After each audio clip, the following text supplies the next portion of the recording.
Chapter 26. He rules over millions of people and owns all the riches in the land.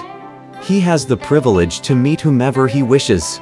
As we're sworn sisters, he's your brother-in-law. There's nothing wrong with you meeting a close relative. Then I'll do as you bid. I would be glad to meet His Majesty. Hu Shimei agreed at last. Hearing that Hu Shimei did not object to meeting him, King Zhou rushed out at once. He bowed to the nun, and she returned his greeting. "Please take a seat, Your Majesty." King Zhou sat down on the side, letting Daji and Hu Shimei take the seats of honor. In the bright lamplight, King Zhou was bewitched by Hu Shimei's sweet cherry lips and fragrant breath. She gazed at him seductively until he found it difficult to control his passion. Daji saw it all and stood up. "Your Majesty, please accompany my sister for a while. I must go and change my clothes."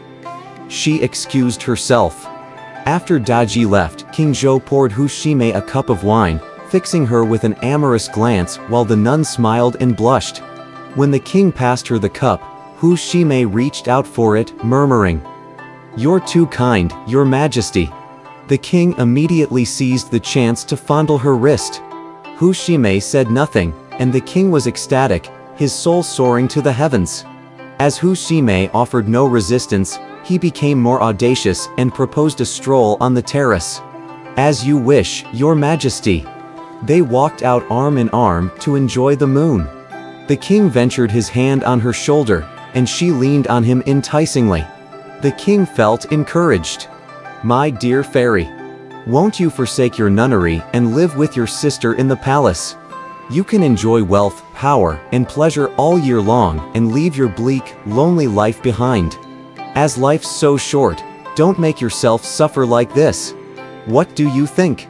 He put out feelers, but Hu Shimei remained silent. Seeing that she expressed no objection, King Zhou began to stroke her breasts and belly. She still offered no resistance.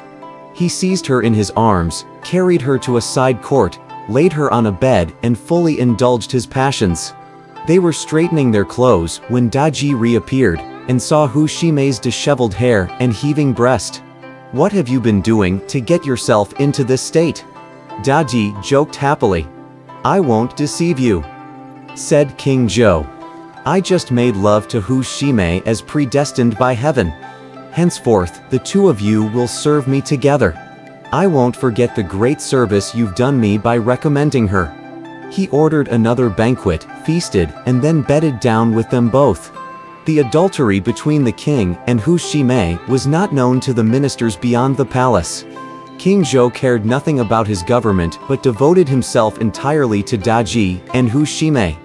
Though Huang Feihu commanded 480,000 soldiers, even he had no chance to see the king. One day news arrived that Jiang Wenhuan was attacking Wild Horse Mountain with the intention of capturing Chintang Pass. He immediately sent General Lu Xiong to reinforce the front with 100,000 soldiers.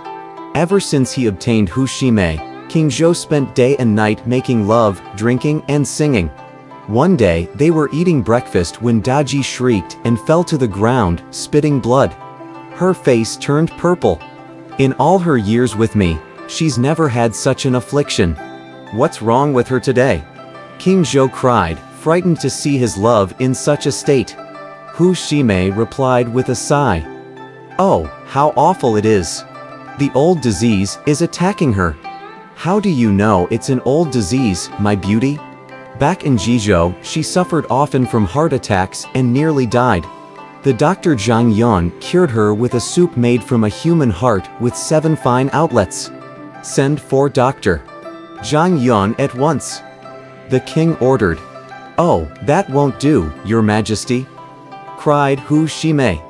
"Jizhou's so far away that it would be at least a month before he could get here. She'll die unless we can find a man in Zhaoge with such a heart." "How can we do that?" "I can find him by divination, Your Majesty." Greatly delighted, King Zhou ordered her to make the divination at once. Hu then moved her fingers as if she were divining. "There's only one man with such a heart, a high-ranking minister. But I don't think he would be willing to give it up. She told him. Who is this man? Tell me quickly. King Zhou demanded. Only Vice Prime Minister Bigan possesses the heart that can save my sister. Bigan's my uncle. He should be generous enough to give up a piece of his heart to let my queen live. Send for him immediately. The king ordered. Bigan was at home that day, deliberating the deplorable state of the kingdom when the decree arrived summoning him to see the king. Within a few minutes, another 4 urgent decrees arrived with the same order. Bigan was perplexed, and when the 6th royal messenger arrived, he asked him what had happened. The messenger told him the whole story about Hu Shimei and her prescription for Daji's strange illness. Bigan was very much frightened, but could not disobey the royal orders. He dismissed the messenger and went to bid farewell to his wife, Madame Meng. Wife, take good care of our children. After my death, you must observe the rules I've laid down for the family and do nothing to violate the law. It's a pity that there will be nobody to take my place in the government, he said in tears. Madame Meng was greatly alarmed. Why do you speak so inauspiciously, my lord? Daji's ill, and the tyrant wants to use my heart to cure her disease. How can I return home again alive? Bigan replied sadly. Madame Meng burst into tears. But you're a loyal prime minister. You've never cheated the king, nor the people, nor the soldiers.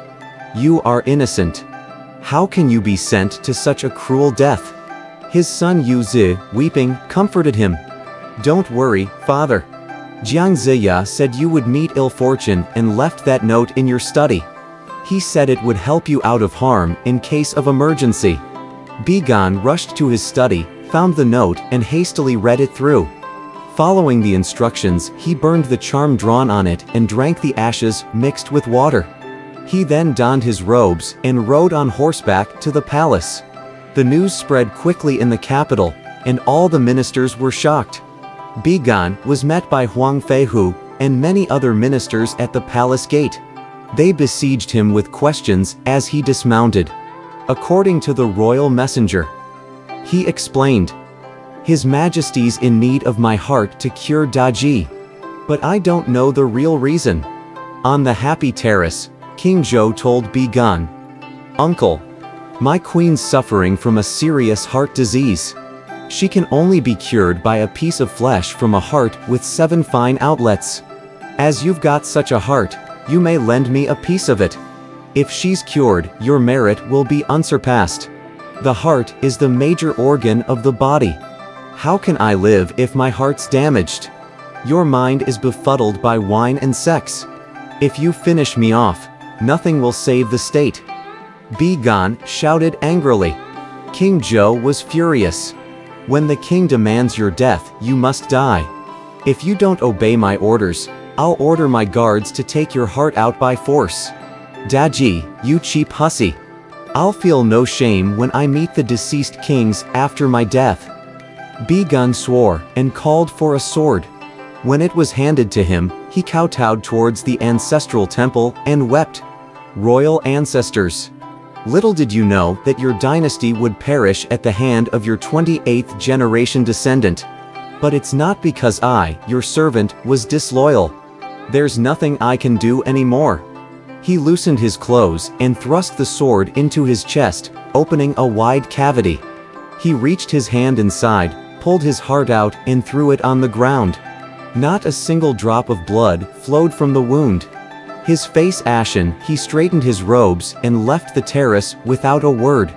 When the ministers waiting in front of the palace heard his footsteps and saw him striding towards them, they were overjoyed. Huang Feihu rushed forward. Your Highness, how did it go? Bigan did not reply. As his colleagues came forward to meet him, he lowered his head, passed by them with swift steps and walked rapidly to the palace gate. There he took the reins from his attendant, mounted his horse and rode towards the north gate of the capital. If you want to know what became of him, you must read the next chapter.